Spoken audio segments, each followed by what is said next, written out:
Welcome to I think the first ever emergency pod here on the Upshot. Yes, it is Monday. It is January 3rd, 2022. Happy New Year, everybody. I am Charlie Eisenhood alongside Josh Mansfield. And yes, sound the alarms. The sirens are blaring.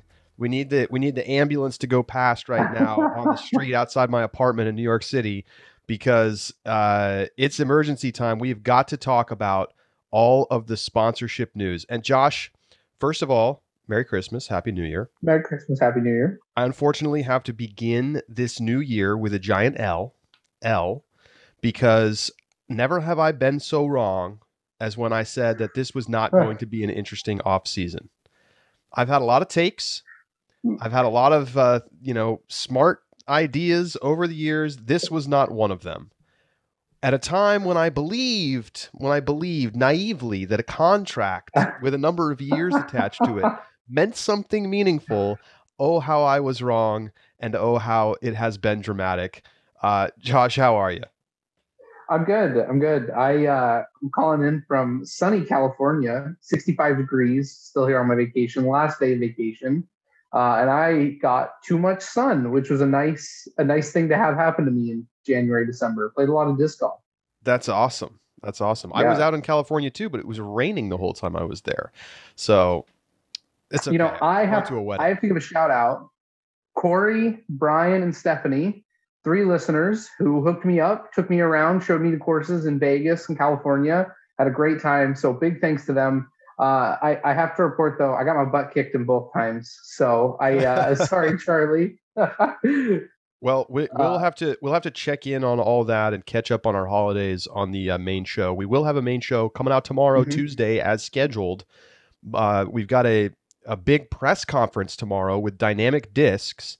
They're going to be sitting down with Kona Panis, who they just signed today. Announcement came out, 4 years, $500,000, matching the largest ever announced contract in FPO history.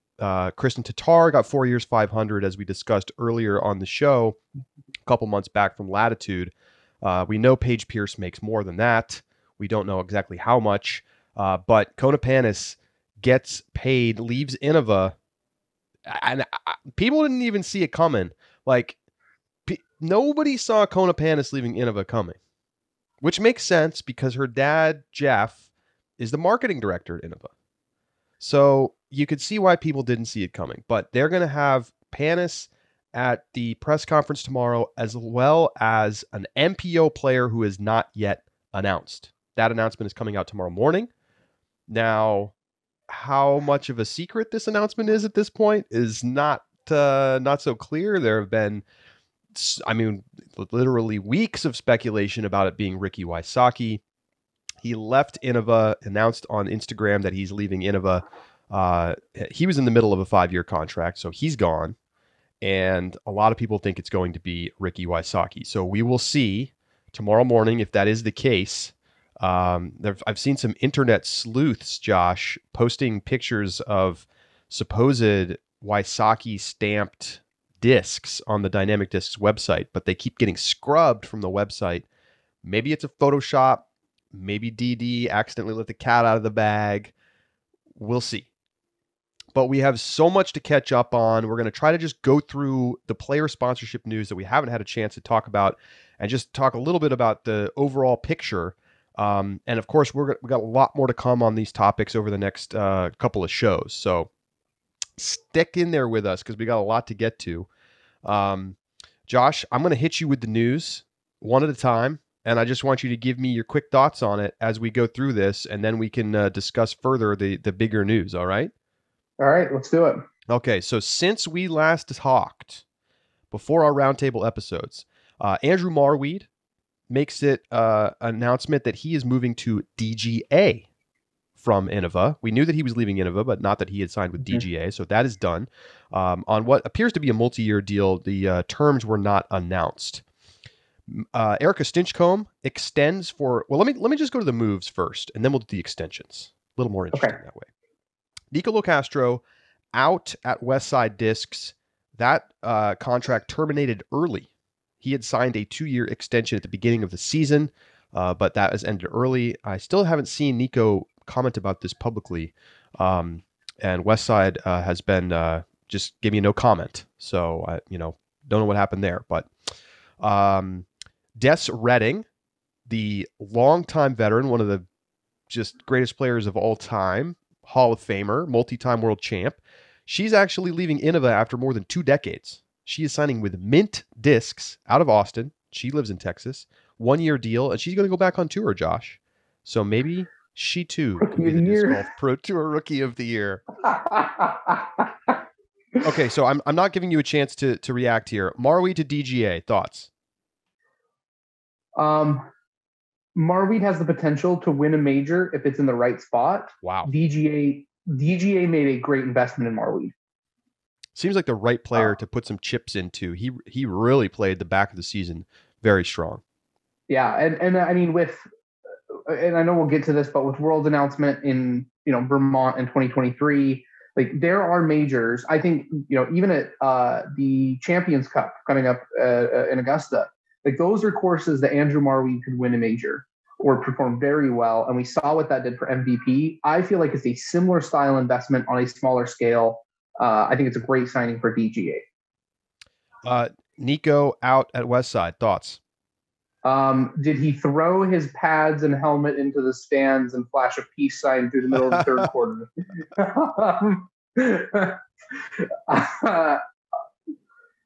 I don't know where he's going. I don't know. Some of these feel like they were the process of long negotiations. This one felt like the most kind of a breakup of the lot. I think it looks, especially since if Westside didn't have Matty O signed, it may look a little worse for Westside. But picking up Matty O, I think this just looks bad on Nico right now, and I'm interested to see where he signs. We're not going to get our Nico Matty O combo disc. We're not. It was a nice stream. Maybe we can print some that are just fake, like dual sponsorship harps. What says in small print the Upshot on the top. Des Redding to Mint. Feels weird.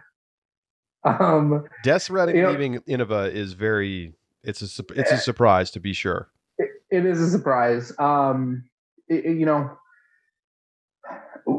much she attracts and pulls. I mean, because let's compare. Let's just use her as a comparison to Juliana Korver from this last season. Juliana Korver did great things on the Pro Tour. She won the Pro Tour Rookie of the Year. I could see Des Redding having a very similar season to Juliana Korver. My question is, how many people are going to go buy Mint discs because of that? I don't see it as being that many. So it feels like a weird move, in my opinion, like a weird signing. But you know what?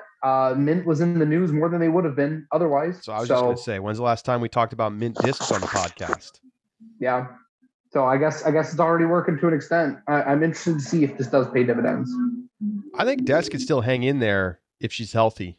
She's been dealing with a hip injury for a while, but she's on the older side now, of course. But Juliana shows you that if you have the fundamentals in place, you can be competitive. Oh yeah. So we'll see what happens with that. Okay, continuing with our moves. We don't know where she's going to land yet, but Katrina Allen out at Prodigy. Thoughts on that?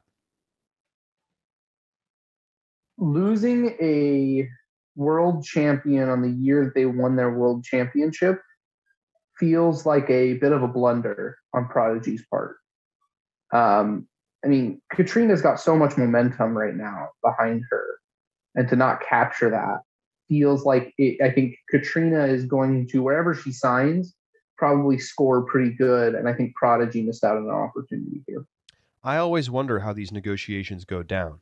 Is it a situation where Prodigy didn't want to pay and just said, no, we're going to let you walk? Sometimes that's how it goes down. Other times, players want to change the scenery. And maybe it doesn't matter what the number from the original company is offering. I don't know in this case. That's a long time with Prodigy. No matter what. I mean, we're talking about the longest tenured Prodigy player, and she's gone. in the year that she wins the title, I don't totally get it, to be honest. But there were definitely rumors that she was significantly underpaid. So there's that. Prodigy must not be happy with James's shot, because if James doesn't throw in, Katrina's shot at Worlds is the talk, of the dramatic comeback finish. It's true. And kind of, pulls away from some of the sales that probably came from Katrina's F7 that they did, the commemorative run. That was what she threw on that shot. And so maybe Prodigy feels like this is, of all the world titles, the one that you let them go.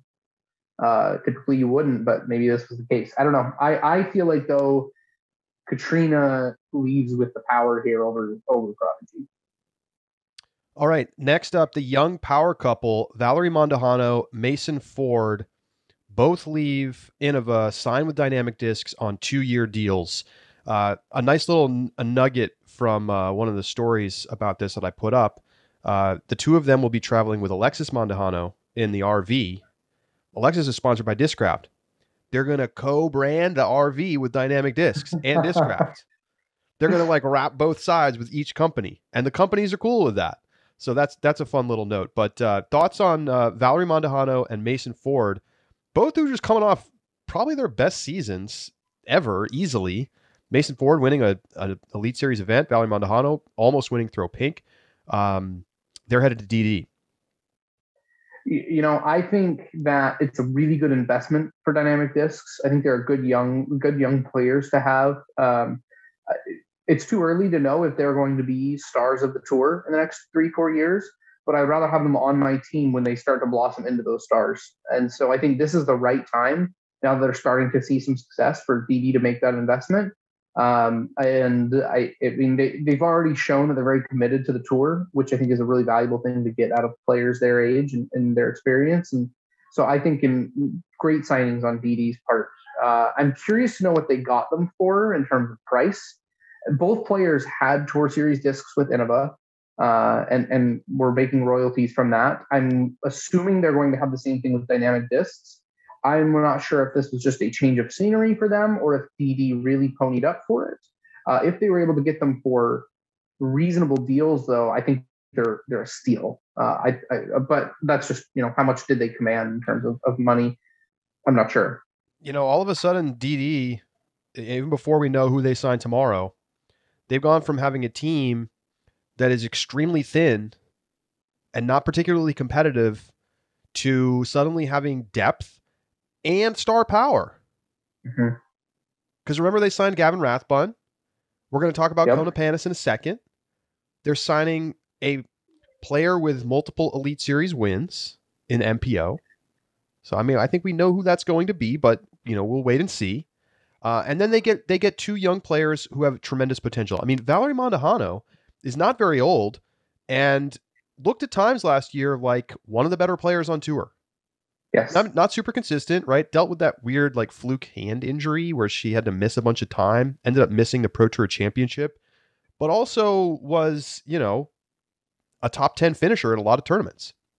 Including Throw Pink. When, just if she didn't have that late meltdown, probably would have won the tournament.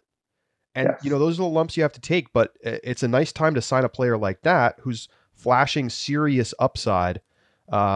And Mason Ford, we'll see what happens with him, but, won an Elite Series event. That's hard to do. Yeah. Okay. Well, let's talk about Kona Panis. Innova to Dynamic Disc, 4-year deal through 2025. As I said at the top of the show, $500,000 over 4 years. So $125,000 average annual value. Eric McCabe, the team manager at Dynamic Discs, told me he thinks that she'll make more than that each year through all of the various bonuses, incentives, etc. She's going to have her own signature disc coming out in 2023, multiple Tour Series discs, signature bag, and more. Kona Panis, one of the most, well put together social media presences in the game, very professional, has been doing it really well for a long time, basically earned a sponsorship with Innova through social media, and has now started to build the game to match. Of course, won the Waco Annual Charity Open and the All-Star Weekend this year. Thoughts on Kona Panis to DD? Big But I money. remember right from if I remember right from your article, I think Eric McCabe said that 500,000 is guaranteed. That's right. Royalties and everything else afterwards comes in addition to. So I think this is one of the best signings of the offseason. Kona commands serious clout and attention, even if she's only got, the win at Waco. And because of her social media presence, she has what I really feel like is what Discraft tried to buy in Brody Smith and succeeded in a lot of ways. But Kona has the whole package. She is engaged to Colton Montgomery, another disc golfer. Their social media page follows her as a disc golfer, her lifestyle with her diet, and what van life is like, her relationship with another disc golfer, her artwork, her game. I mean, she has the complete disc golf package in her social media, and people eat it up. She is a huge asset when it comes to social media branding and marketing capabilities. And like you said, she's got the game to boot now. And she's an exciting player. Her discs sell well. I think that this signing is excellent. It's excellent. I cannot overstate how good I think DD. And this feels like the most natural partnership in the world. I mean, Dynamic Discs is so good at marketing to developing players, those who want to learn, new beginners. Their marketing team is so good. And I feel like bringing those kind of people into the sport via Kona Panis is just an amazing sponsorship opportunity for them. It's an amazing sponsorship opportunity for Kona. And the other thing that I want to add, Kona had one of the highest increase of average rated rounds this season compared to last season, which means we haven't seen best Kona Panis yet. We've seen a rising Kona Panis. And typically when you think of players at her level, I mean, I consider Kona Panis to be one of the top FPO players, probably like in the tier 2, low tier 2 range. Sure. But when I think of the low tier 2 on the MPO side, I think that most of those guys are there. Like that's their level, right? They occasionally float around depending on how they're playing in any given stretch. But you don't see them going to that tier 1. Right. You don't see them. We are not watching most of them progress to tier 1 the way Kona Panis is. And that makes Kona Panis an amazing investment. And congratulations to Dynamic Discs. Yeah, I think Kona told me when I interviewed earlier this week, she's feeling super confident in her putter. And, obviously it's easier to say than to be. But I think that's the ticket. If she can find a putter that works for her and find a style that works for her and get to league average, she is going to do some damage. She's a great player in basically every other facet. The putting is a major weakness. And that feels like the kind of thing, it's like with DD, they got to look at that and say, okay, I'm getting, I'm getting a top, I don't know where you put her, definitely top 10 American player right now, maybe top 5. In the world top 10, you obviously I think you still put the 3 European women above her, but like you're getting a top level player. You're getting a, one of the more developed social media presences. You're getting somebody who is interested in helping to improve your own branding. Like Kona was talking about, I want to help DD make better tour series discs because they kind of struggle in that area. And I think a lot, even DD fans would probably agree with that. So if they come out with better art and, who knows how many discs Kona Panis directly sells, but if there's this general halo effect, no pun intended, of like making the artwork better and like helping DD think about their social media strategy. And then the other thing is you have this upside of if she figures out the putt, she could like win a major. That's a pretty incredible combination of things. Now, the question really just comes down to, where is the monetary value there? $125,000 a year. it's a lot of money in the disc golf sponsorship department, but on the other hand, it's relatively cheap compared to what you pay a top MPO player. And there's a lot of benefits that you get with Kona Panis that other FPO players, even better than her, do not match. Right? It's, there are players better than her that are not going to deliver the sales that Kona Panis is going to, because it's not just about how good you are on the course. In fact, you might argue that it's not really about that at all.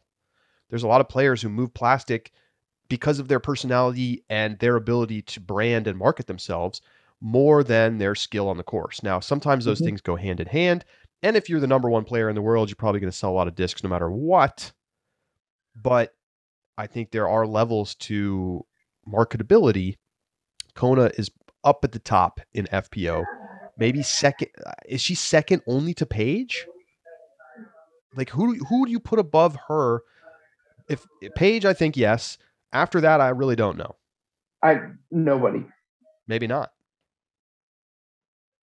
Yeah, because the players, when you think of the players who are better than her, I can't think of one that has a super developed social media presence. Right. The Europeans don't. Katrina doesn't. Haley's isn't bad, but it's not as good as Kona's. Katrina's does okay. I mean, she's got like her second like women's only one. That's pretty smart. That's good. I don't think it's to the same level though, and I think that like personality wise, Kona Panis is a little bit more marketable. Anyway, it's going to be interesting. 4 years. I say 4 years like oh yeah, guaranteed 4 years. No, not from what we've seen this off season. I mean, you have to think. I'm going to save it. We'll talk about the contract breaking and all that stuff in a future segment. Let's continue. The one thing I want to add though is we have to remember where DD started. They were an apparel company. Like that they market themselves not just in the plastic they throw, but it is being a part of the brand. Their bags, the hand-eye company coordination, it looks great. Like the apparel looks good. Those things play an important role in creating that brand, and that's why I feel like Kona Panis is just such a good person to match with that. I shout out to our sponsor, Pound Disc Golf. I love my Pound bag. I may still buy a Kona Signature Series bag because I'm expecting it to look dope. Like I think it's going to look so good, and that goes into everything that DD is. That I don't think Innova even tried to offer her in the same way. For better or for worse, Innova does it their way. Yeah. And they are the brand, they are the focus, and the players are a part of Team Innova. And other companies are taking a different tack that focuses a little bit more on the individual brands of the players. And there's pros and cons to these choices. Innova, we'll talk more about Innova in a future segment, as they've now, lost some of their top players. I mean, they lost their top American MPO and FPO players. So we will discuss probably on tomorrow's show. Okay, so speaking of Innova, Ricky is out. He was on a 5-year deal, and he leaves it early. He has not announced where he's headed yet. So thoughts on Ricky leaving Innova?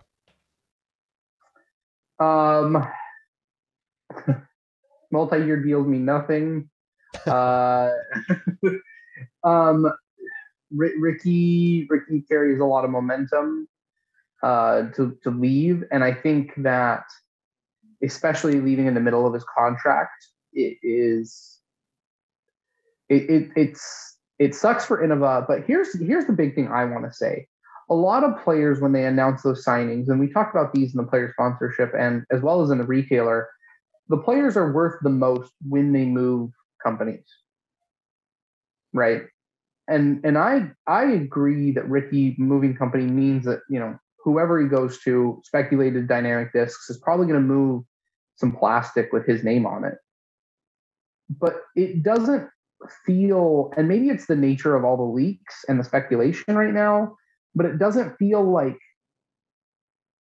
Ricky is going to command the attention that other players' signings have commanded in the past. of Ricky's caliber. Do you feel the same way? Interesting.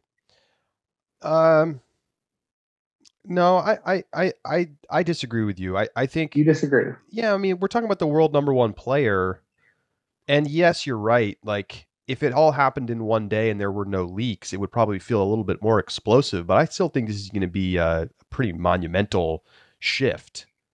You know, the question is, regardless of where he ends up, can the company that signs him effectively market Ricky? Now, I got to give a ton of credit to Wysocki, because he has gone from being somebody who struggled to do an interview and like be on camera at all to being like pretty comfortable on camera and like understanding how to be a little bit more savvy about these kinds of things. And, you know, I just wonder, can you get to that next level with him? Because it feels like he hasn't had that, right? When he was at Latitude, we were in the before times of not only COVID, but also of disc golf being huge. Now you get here, disc golf's gotten huge, but he was at Innova where it was like, okay, so they were printing a million pigs, but that was it kind of felt like the extent of what was being done to market him. And meanwhile, you have, you know, Discraft making an entire lineup of discs for Macbeth, and you know, it feels like they're doing all of these things to market their star player. And Ricky again just felt like one in the machine. And when he is the top player on your team and you're not going above and beyond, I mean, in some ways it feels like Nate Sexton is the more important player at Innova than Ricky Wysocki. And maybe he is.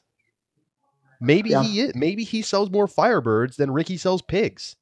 But at some point, you got to figure out how to get that marketing machine spinning and get people to buy the discs. But moving, I think, I don't know if we talked about it on the show, but I saw a comment somewhere. It was like, players should move every 2 years because they sell so many more discs when they move.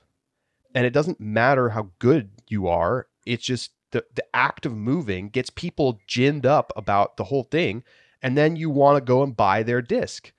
And so like James Conrad moves and they sell a bunch of, you know, whatever his first signature series disc was, or tour series or whatever.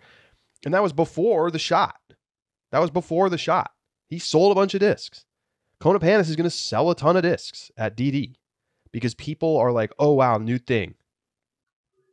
So if you got Ricky Pigs, hold on to those because they're going to be worth something.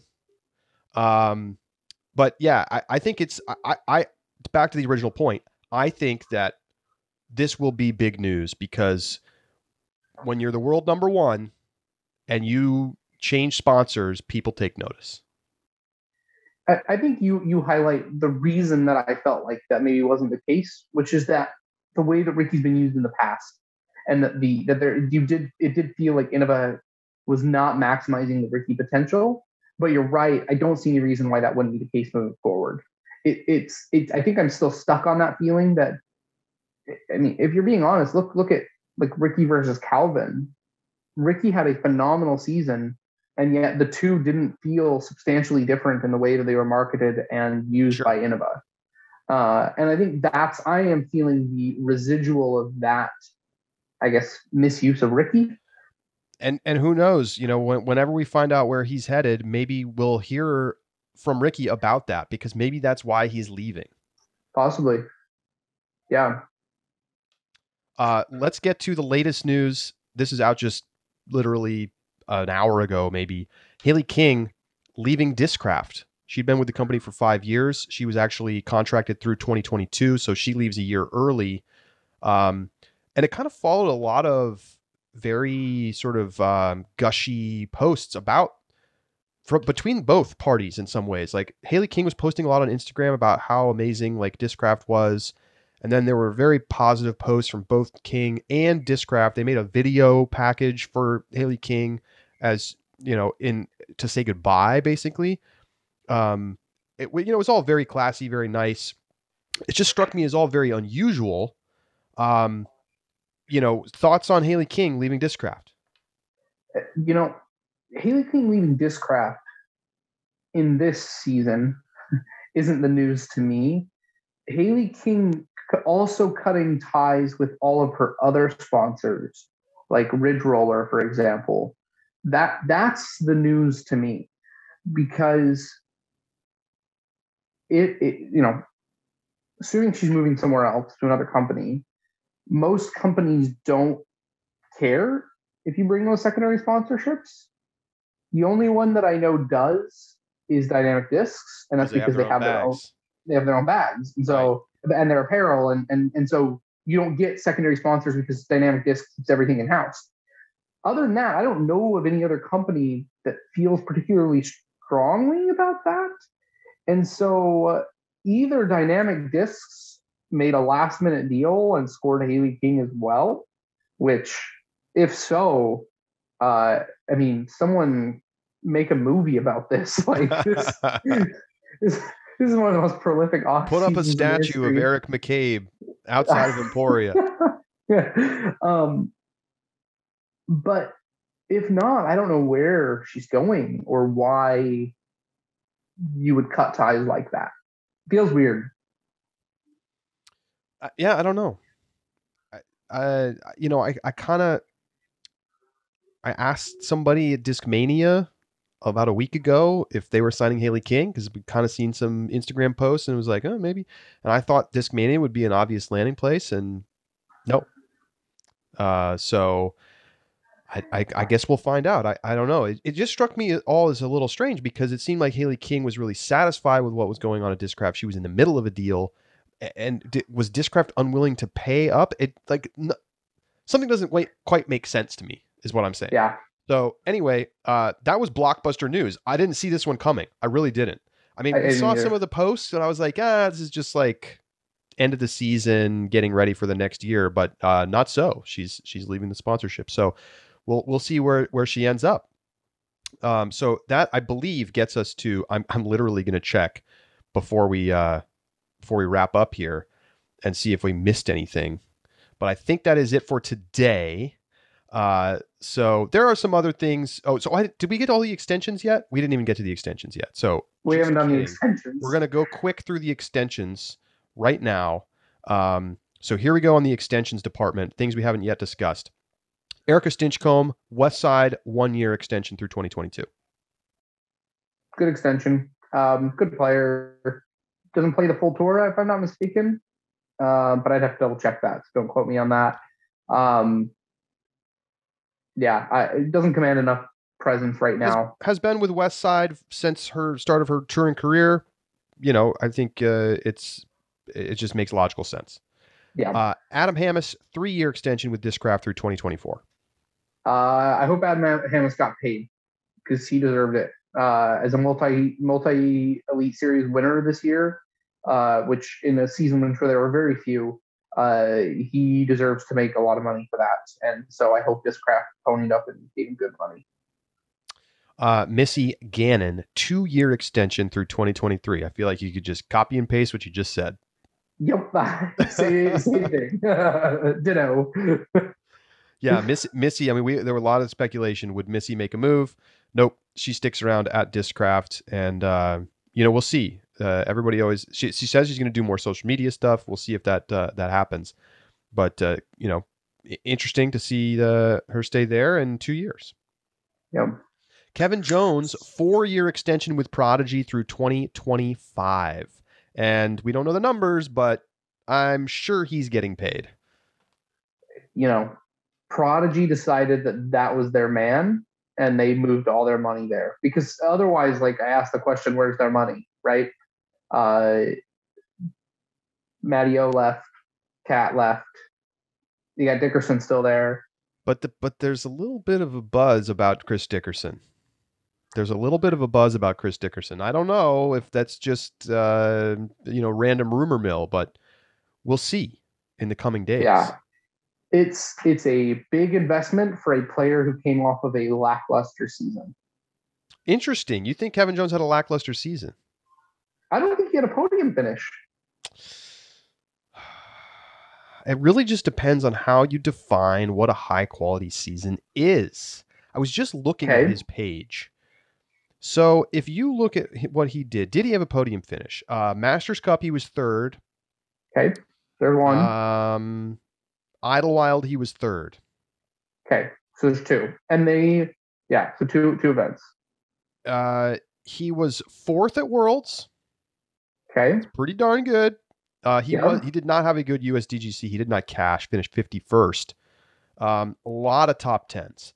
It's arguable that he had a more consistent year in 2021 than he did in 2020 when he won the Disc Golf Pro Tour Championship. But a lot of it depends on how you define good, because he didn't win. He had some notable missteps in situations where he could have won. Mm-hmm. Portland Open, most notably, where he ended up finishing fourth. But I mean, he had a lot of top fives, Josh. I mean, it feels to me like he is the kind of guy, to be honest with you, that like, yes, like the memories that you might have from him of this season are like him not achieving the win. But the fact is that like some of that stuff was just bad luck. Like if he makes that putt on whatever hole it was it 16? 15 or 16 at Portland. If he makes the first putt, he wins the tournament. I mean, Eagle was melting down, like spiking his disc into the bag moments before. And then he like, whatever, he like 7-putted or something.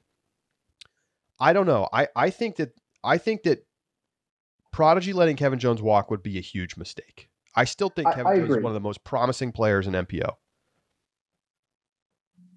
I think you're right. I have a lot of belief in Kevin Jones, and I think he's an excellent player. I think he's got to deliver on the wins, though.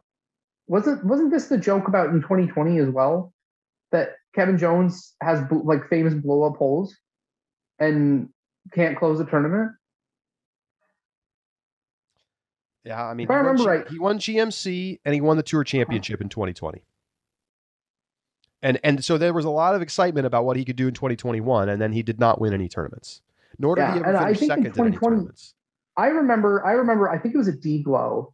He was in position to win D-Glow and ended up just giving it away, and did that several times in 2020. I remember you and Jamie talking about it. Then comes into 2021, and like you're right, he does have bad luck, but he's got to learn to close tournaments.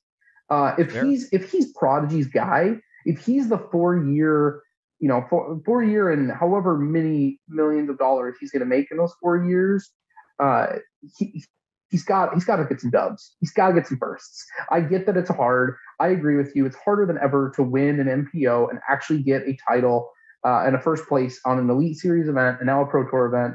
But if you're the guy, you've got to be able to do it. So you're right. Lackluster maybe is not the best adjective to describe his season this year. He was incredibly consistent. And I agree with you that I think Kevin Jones has a lot of promise and really could be the guy at Prodigy. I really like Kevin Jones. I think he's an incredible person. I think people are attracted to him because of that. I think that he can continue to be branded really well in a way that would move plastic. I think that he's an amazing player. Got to win this season. If he doesn't win a tournament this season, I'm concerned. Okay, let me give you. I just looked at this. This is kind of crazy. Okay. 2018, he finished 7th in Pro Tour points and 4th in NT points. Okay. 2018, 7th and 4th. Okay. 2019, he finished 4th in Pro Tour points and 7th in NT points. 4th and 7th. Okay. 2020, he finished 7th in Pro Tour points. There was no national tour. Okay. And we get to 2021, where he finished 7th in Pro Tour points and 4th in NT points. You cannot make this stuff up.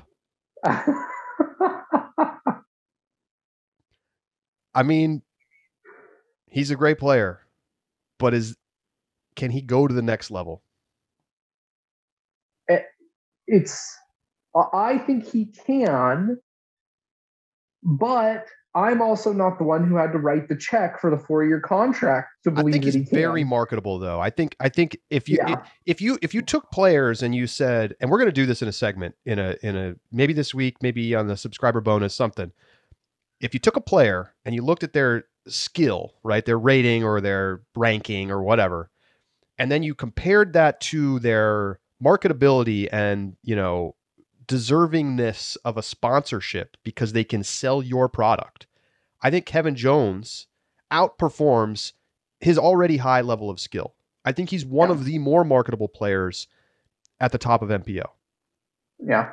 Anyway.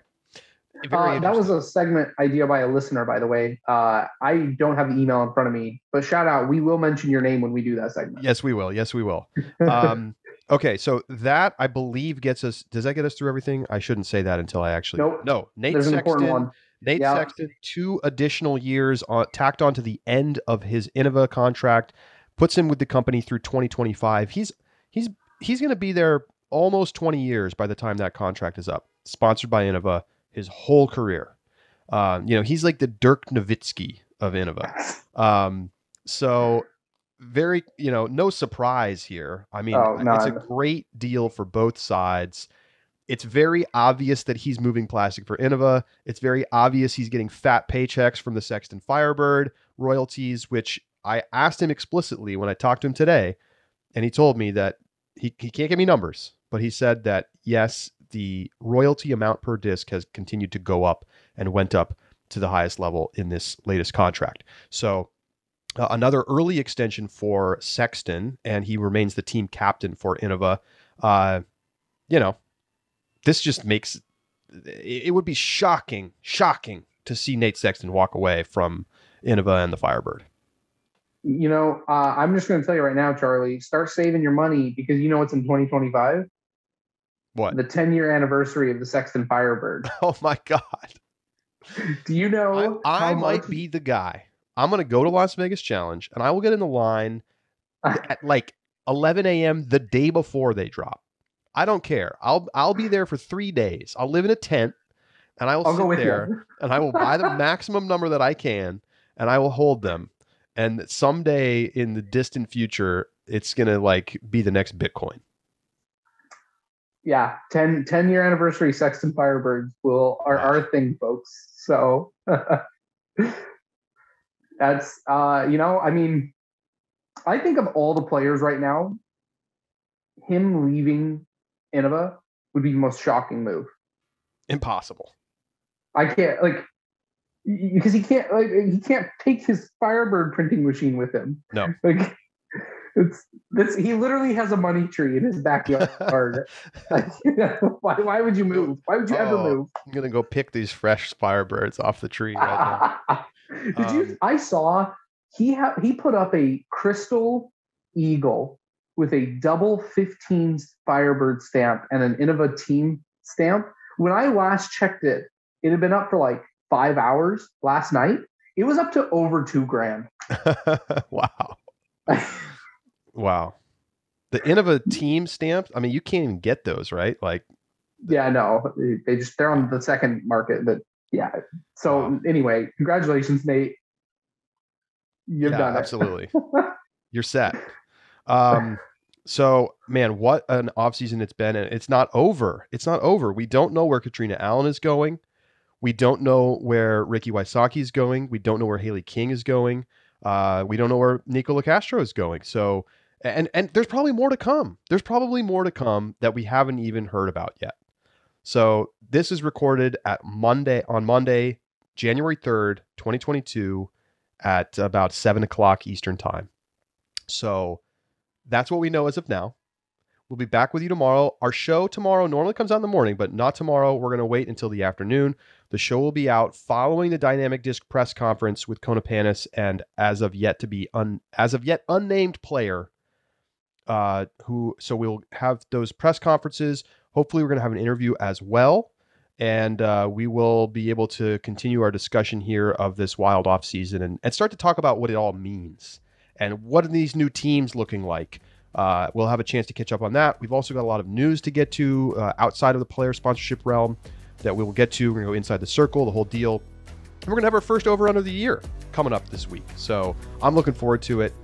And thanks for joining us for this emergency pod. For Josh Mansfield, I'm Charlie Eisenhood saying so long. We'll talk to you tomorrow right here on the Upshot.